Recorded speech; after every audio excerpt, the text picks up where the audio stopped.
Important. ఎందుకంటే మనలో మార్పు లేకుండా యాంత్రికంగా సాధన చేస్తూ ఉంటే అవేర్‌నెస్ లేకుండా సాధన చేస్తూ ఉంటే మళ్ళా మనం ఓల్డ్ రిచువల్స్‌లో లాగానే మనం ఉండిపోతామనమాట. యాంత్రికమైనటువంటి మెకానికల్ వే ఆఫ్ మెడిటేషన్ కాదు. అవేర్‌నెస్‌లో ఉండాలి. అది ఇంపార్టెంట్. అందుకోసం ఇదంతా ఉంటుంది. అందులో జరిగే ప్రతి మార్పు ఇది ఇంతే అనేటువంటి మాయలో పడకుండా ఎలా ఉండాలి అనే పాయింట్. సరే, సమాధి స్థితి పొందాడు భర్త. ఆమె మనకి నిన్న ఎపిసోడ్‌లో లాస్ట్‌లో ఏం చెప్పింది? మనసును నిద్రలోకి పోకుండా నిలిపి. That is the key point. విషయములపై ప్రసరింపకుండా ఆపి, కేవల జ్ఞానమైన స్వరూపమును చూడుము. నా స్వరూపము చూచుచున్నానని తలంపు కూడా లేకుండా, అంటే స్వస్వరూపం కదా! నీ లోపలికి పోతే, నా స్వరూపం చూస్తున్నానని ఆలోచన లేకుండా, గుడ్డివాని వలె మనసు యొక్క వ్యాపారము నిలిపి ఊరకుండుము. అది ఏ స్వరూప స్థితి. దానిని వెంటనే ఇమ్మీడియేట్‌గా పొందుము అని చెప్పి పంపించింది. అది విని హేమచుడు ఆమె చెప్పినట్లే స్వరూప స్థితిని గని చాలా సేపు విశ్రాంతి నుండి బహిఃప్రపంచమని విస్మరించాడు. అదనమాట. అట్లు సమాధి స్థితి నొందియున్న భర్తను చూసి, అతనిని కదిలింపకుండా హేమలేఖ పక్కనే కూర్చుని ఉంది. అతడు కొంతసేపటికి కనులు తెరిచి ప్రియురాలని జగత్తును చూచాడు. కానీ అతడు మరలా ఆ సమాధి స్థితిలోనికి పోయి విశ్రాంతి సుఖమును పొందవలెనని తొందరపడుచు కన్ను మూసుకుంటుంటున్నాడు. అప్పుడు హేమలేఖ నవ్వుచూ అతనిపై చెయ్యి వేచి తన వైపు తిప్పుకుని మధురంగా ఇట్లా అంది: నాదా, నీవు ఏమి నిశ్చయించుకుంటివో చెప్పుము.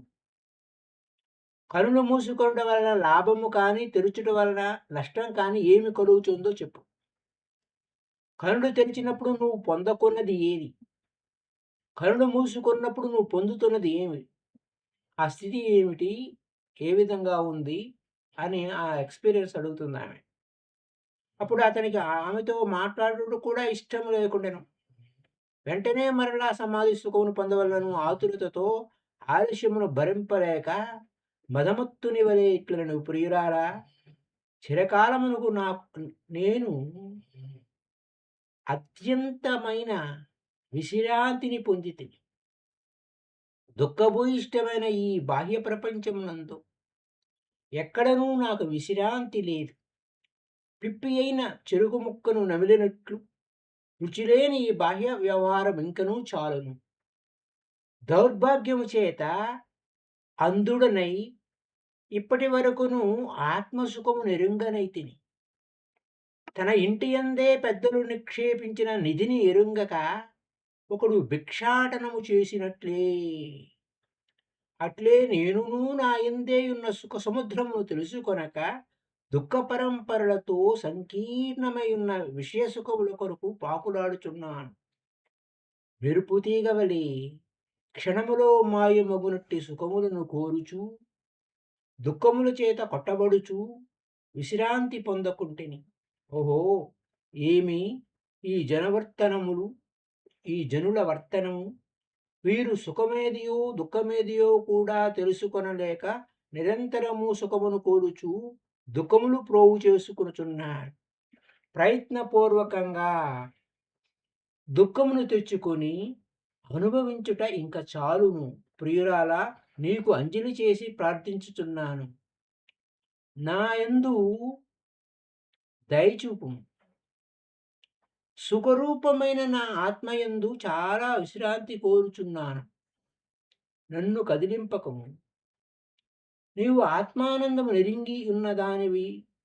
దాని యందు విశ్రమింపక దుఃఖమును కలిగించి వ్యవహారములందు ఉండుటను చూడగా దైవహతురాలవని, అన్‌ఫార్చునేట్ అనమాట. దైవహతురాలంటే అన్‌ఫార్చునేట్ అని తోచుతున్నది.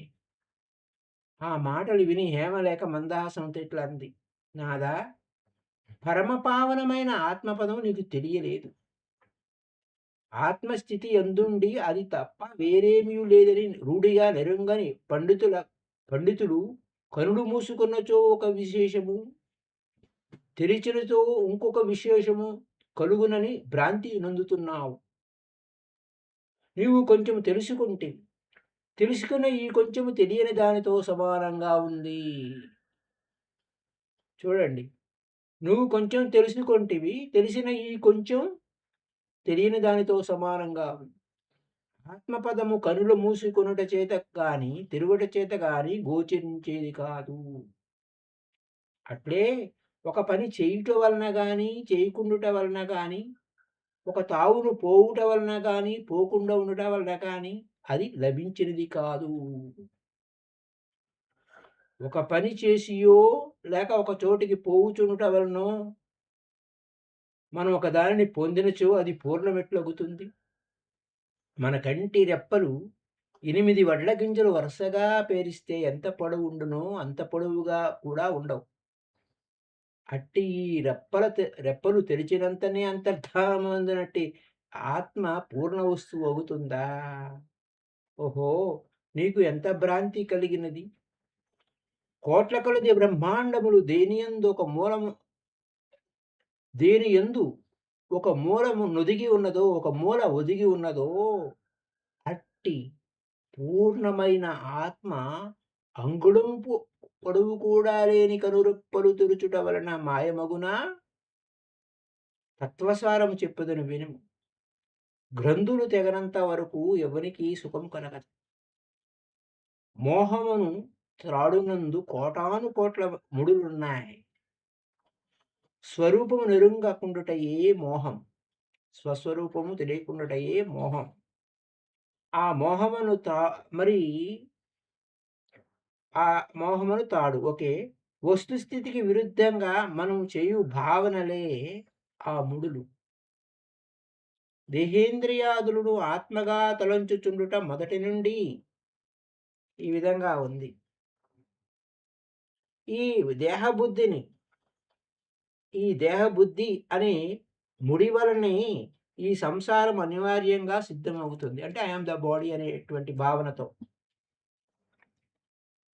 అట్లే జగత్తు వేరు, నేను వేరు అని తలంపు మరొక ముడి. ఈ విధంగా జీవుడు వేరు, ఈశ్వరుడు వేరు అనే ఒక ముడి ఉంది. ఒక జీవుని కన్నా మరొక జీవుడు భిన్నుడు మొదలైన తలంపులన్నీయు ముడులే. దీన్నే మిర్ధాదు పొత్తిగుడ్డలంటాడు. స్వరూపము నెరుంగకుండుట అనుని అజ్ఞానము అనాది కాలము నుండియు త్రాడు వలె ఎన్నో మెలికలు తిరిగి ముడులు పడి పురుషుని చుట్టుకుని ఉన్నది. ఆ ముడులు విచ్చిపోయి ఆ త్రాడు జారిపోయినచో పురుషుడు ముక్తుడగును. నీవు కనులు మూసుకొని దేనిని పొందుచున్నావో అది నీ స్వరూపమే. నువ్వు కనులు మూసుకొని దేనిని పొందుచున్నావో అది నీ స్వరూపమే. అది ఏ శుద్ధమైన జ్ఞానం. దానికి పైది ఏదీనూ లేదు. అది ఏ సకల ప్రపంచము ప్రతిబింబించుటకు ఆధారమైన అర్థంగా ఉంది. అది ఎచ్చట ఎప్పుడు ఏ రూపమును లేదో చెప్పుము. ఎప్పుడైనా ఏ రూపంతోనందైనా ఎందైనా నీ నిజ రూపమైన సామాన్య చైతన్యం లేదని నువ్వు చెప్పుము. నువ్వు చెప్పదువే నీ అకాలము అదేశము అపదార్థము గుడ్రాల బిడ్డల వలె అనే అగును. ఎందువలన అనగా అద్దం లేకుండా ప్రతిబింబములు ఎట్లుండునో అట్లే చైతన్యం లేకుండా ఏ పదార్థము ఉండదు, ప్రకాశింపదు. చైతన్యం వలననే జగత్తు అంతయు భాషించుచున్నది. చైతన్యం అంటే కాన్షియస్నెస్. ఈ కాన్షియస్నెస్ ఓకే. చైతన్యమును వదిలినచో ఏదీను ఎచ్చటను ఏదియు భాషింపదు. అట్టి సర్వవ్యాపకమైన చైతన్యము నువ్వు కనులు తెరిచినంత మాత్రాన మాయమగునా? నేను చిత్త నిరోధము చేత ఆత్మను తెలుసుకున్నాను అని నువ్వు ఎంతవరకు తలంచుచున్నావో అంతవరకు అభిమానం అనే ఒక గ్రంథి గట్టిపడిపోయింది. ఆత్మ నా స్వరూపంగా నేను ఎప్పుడునూ ప్రాప్తించి ఉన్నది అని నీకు తోచు వరకు ఆత్మపదము నీకు ప్రాప్తించినట్లే. కనులు మూసుకొని గాని తెరిచి గాని ఏ పదమును పొందినాను అని తలంచుచున్నావో అది పూర్ణమైన ఆల్ పర్వేడింగ్ పదం కాదు. అంటే omnipotent, omniscient and omni presence అంటారు కదా! All pervading. ఆమ్ని ప్రెజెన్స్ అంటే ఆల్ పర్వేడింగ్, అంతటా వ్యాపించిపోయింది. అది కాదు. ఎందువలననగా నువ్వు చిత్త నిరోధం చేసినప్పుడు ఆ సమయమున అది నీ లోపల భాషించుచున్నచో నీకు అది ఎరుకలో లేనట్లే కదా! నీ లోపలే ఉంది. లోపల లోపల బావుందనిపించింది. అది నీ లోపల ఉంది అంటే నీకు బయట లేదనే కదా! ఒక క్రియ చేత ఒక సమయమునందు ఒక చోటనే ప్రకాశించునట్టిది పూర్ణమెట్లవుతుంది. ప్రళయాగ్ని కాల జ్వాల వలె ప్రకాశించుచున్న ఆ మహా చైతన్యం ఎక్కడ లేదు? కాలాగ్ని జ్వాల ఎట్లు ప్రతి పదార్థమునందు తనను చేసుకొనునో, తనదిగా చేసుకొనునో, అట్లే మహా చైతన్యం కూడా సకల జగత్తును తనదిగా చేసుకొని దానికి స్వరూపముగా నున్నది. ఆ చైతన్యమును గ్రహించినచో నీకు చేయవలసిన పనేదీ ఉండదు. నేను చిత్తమును నిరోధించి ఆత్మను చూచుచున్నాను అని ఆ అభిమాన గ్రంథిని ఛేదింపు. కనిపించుతున్న ఈ జగత్తు నేను కాదు అని భేద గ్రంథి. చూడండి. అక్కడ క్రేవింగు అండ్ ఎవర్షన్ 2 వదిలేయాలి అనే పాయింట్ మీదకొచ్చారు. అనే భేద గ్రంథిని కూడా ఖండింపు. అఖండమైన ఆ ఆనంద రూపంగా ఉన్న ఆత్మను ఎల్లెడలా చూడు. అద్దంలో ప్రతిబింబము వలె అఖిలమును నీ స్వరూపమునందే చూడు. అంతయు నీవే. అంతయు నీవే. అడిపుండరీకాక్ష అన్నట్టు అంతా నీవే. నువ్వే అంతయు అయి ఉన్నావు. ఎందుకంటే అది వేరు, నువ్వు వేరు కాదు కదా! ఎల్లెడలు సర్వమును నా స్వరూపమే చూచుచున్నాను అని ముందుగా నిశ్చయింపు. ఆ నిశ్చయమునందు 2 భాగములు కలవు. సర్వము నా స్వరూపమనే భావన మొదటిది. దాన్ని భావించుచున్న నీవు రెండవ భాగం. భావన భావనారూపమైన మొదటి భాగమును వదిలి దానిని భావించుచున్న నీ స్వరూపమైన సామాన్య చైత్యమును అవలంబించి దానిని వదలకుండా స్వస్థుడువు కాము. స్వస్థుండవు కాము. అది ఇక్కడ సున్నా పలకపోతే పూర్తిగా రాదిది. హేమలేఖ చెప్పింది గ్రహించి హేమచురుడు భ్రాంతిరహితుడై సర్వవ్యాపకమైన తన పూర్ణ స్వరూపమును తెలుసుకుని క్రమముగా ఆ భావనేందు స్థిరత్వం పొందాడు. అంతకు పూర్వం దేహమే నేను అనే దేహముతో తాదాత్మ్యం ఎంత దృఢంగా నుండునో అంత దృఢంగానే కేవల చైతన్యము నేను అనే చైతన్యంతో తాదాత్మ్యం ఐడెంటిఫికేషన్ ఏర్పడింది. పిమ్మట అతడు హేమలేఖ మొదలగు యువతుల సముదాయములతో విహరించుచు శత్రువులను జయించి రాజ్యమును పాలించుచు శాస్త్రములు వినుచు ఇతరులకు వినిపించుచు ధనములను సంపాదించుచు అశ్వమేధము రాజసూయాగము మొదలైన మహాయజ్ఞములు చేయుచు 20,000 సంవత్సరాలు ఈ లోకమున జీవన్ముక్తుడై ఉన్నాడు. This is the key point. అట్టున్న హేమచుడును చూసి తండ్రియగు ముక్తచూడు సోదరుడు మణిచుడు ఇట్లు అనుకుని ఏ విధంగా చూచినను వీడు వెనుకటి వలె కనిపించలేదే. వీడు సుఖము కలిగినప్పుడు పొంగిపోవటలేదు, దుఃఖం కలిగినప్పుడు కృంగిపోవటలేదు. వీండు ఎందువలనో లాభ నష్టములు లెక్కపెట్టలేదు, శత్రువులకు మిత్రులకు భేదములు గణించటలేదు. రంగస్థలమున నటుని వలె వీండు రాజకార్యములన్నీయు నిపుణంగా నిర్వహించుచున్నాడు. మద్యము చేత మత్తు పొందిన వాని వలె ఎల్లప్పుడూ పరధ్యానంలో ఏమీను పట్టించుకొనక తాను చేయవలసిన కృత్యమును మాత్రం ఎంతవరకు ఎట్లు చేయవలెనో అంతవరకు అట్లు చేసి ఫలితము గురించి అనుకొనుటయే లేక వెడలిపోవుచున్నాడు. ఇట్లు అనుకొనుచు వారిరువురు అతనిని ఏకాంతమునందు కలుసుకుని ప్రశ్నించారు. హేమచురుడు వారికి జరిగిన వృత్తాంతం క్రమంగా చెప్పి తన స్థితిని వివరించాడు. అతని బోధ వలన వారిద్దరూ పరమతత్వం పొంది జీవన్ముక్తులయ్యారు. అంతట మంత్రులు మహారాజుల వలె జగత్తు యొక్క స్థితిని, గతిని, ఆత్మ యొక్క స్వరూపమును విచారించి తెలుసుకొని జ్ఞానులయ్యారు. ఈ విధంగా క్రమక్రమముగా విశాల నగరములో ఆబాల గోపాలముగా స్త్రీలు, పురుషులు, యువకులు, వృద్ధులు, దాసీ జనములు కూడా ఒకరి వలన ఒకరు ఉపదేశమును పొందుచు అందరూను తత్వం తెలుసుకున్నారు. వారెవరికీ దేహాభిమానం లేకుండెను. బాలురకు గాని, వృద్ధునికి గాని వారికి తెలియకుండా కామము, క్రోధము, లోభము కలుగుటయే లేదు. అంటే సిట్యుయేషనల్ అవేర్‌నెస్‌లో ఉన్నారు. వారు తమకు కావలసినప్పుడు కామ క్రోధాదులను పొందుచు వ్యవహారమును జరుపుకొనుచున్నారు. తల్లి బిడ్డను తత్వమునకు సంబంధించిన మాటలతో ఆడించుచుండింది. పరతత్వ ప్రసంగములతో దాసదాసీజనులు యజమానులను సేవించుచుండిరి. తత్వ ప్రసంగములు గల పాత్రలతో నటులు నాటకములు ప్రదర్శిస్తున్నారు. వివేకమును బోధించు గీతములను గాయకులు గానం చేయుచున్నారు. విదూషకులు ఎల్లప్పుడూ లోక వ్యవహారమును దూషించుచుండిరి. పరతత్వ విచారములకు అర్హములైన ఉదాహరణలతో విద్వాంసులు శాస్త్రములను శిష్యులకు బోధించుచుండిరి. ఈ విధంగా అచట దాసీజనములు నటులు, విటులు, భృత్యులు, భటులు, శిల్పులు, వారాంగణులు కూడా తెలుసుకోవలసిన తత్వములు తెలుసుకొని అంతకు పూర్వం ఏర్పడి ఉన్న సంస్కారముల బలము చేత వ్యవహారమును జరుపుచుండిరి. వారు జరిగిపోయిన శుభము గాని, అశుభము గాని, శుభాశుభ పరిత్యాగి అంటారు చూసారా భగవద్గీతలో, ఆ పాయింట్ ఇక్కడ నడుస్తుంది. వారు జరిగిపోయిన శుభము గాని, అశుభము గాని స్మరించకుంటే ఉన్నారు. స్మరింపకుండిరి. రైట్. అట్లే వారు జరుగుచున్న సంఘటనను బట్టి కలగబోవు సుఖమును, దుఃఖమును ఊహింపకుండిరి. సుఖమునో, దుఃఖమునో అనుభవించున్నప్పుడు వారు నవ్వుచూ సంతోషించుచున్నట్లు, దుఃఖించుచున్నట్లు, కోపించుచున్నట్లు వ్యవహరించుచు మద్యపాన మత్తుల వలె ఏదియూ పట్టకుండిరి.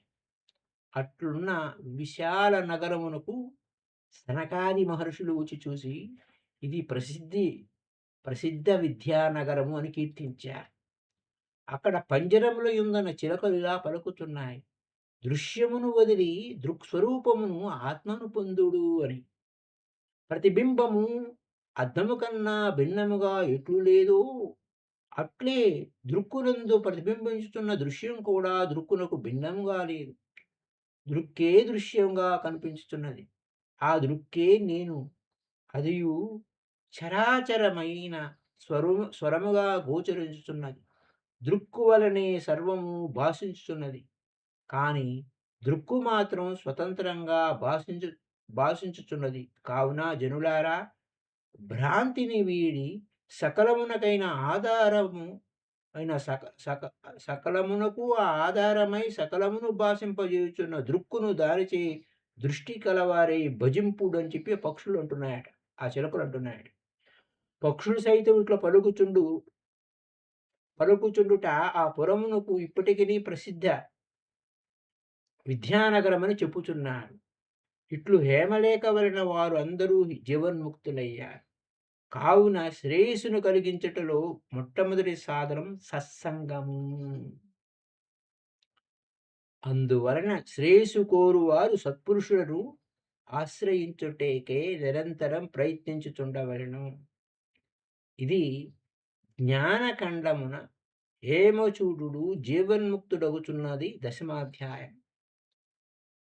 సో ఇంతవరకు ఇది ఒక పార్ట్ 1గా చెప్పుకున్నాము. పార్ట్ 2గా ఇందులోనే హేమచూడని జీవన్ముక్తి అనే పాయింట్లో బాలప్రియ వ్యాఖ్యానం అనేది విషయాన్ని మనం రేపటి ఎపిసోడ్లో చెప్పుకుందాం.